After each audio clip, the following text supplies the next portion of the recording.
Hi there, welcome back to my T1D Reality where you ask the questions, I get to answer it. So let's dive right in. Today I'm going to pick orange, green, yellow, red. Let's go with this green one and see the question. Why don't you have any children of your own?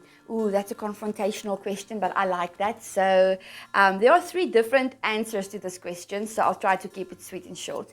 The first reason why I don't have children of my own is when I was diagnosed with type 1 diabetes at the age of 16 years, I decided to not have children of my own. I couldn't really fathom the idea of taking care of myself every second of every day and take care of another human being, especially a baby. It was just a bit of a too tall order for me to understand at that time.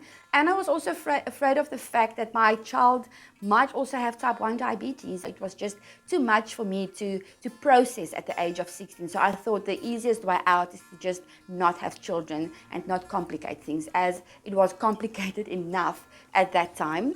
And then I met my husband when I was 19 years old, and he was previously married. He had two kids. They were 5 and 8 years old. But in his previous marriage, he had a vasectomy. So the option for us to have a child together was off the table. And that just worked well for us in the phase of our lives that we were in at that time. And then the third reason why I don't have kids of my own is because at the age of 21, I was diagnosed with ovarian cancer. So they removed my left ovary and a 23 centimeter cyst.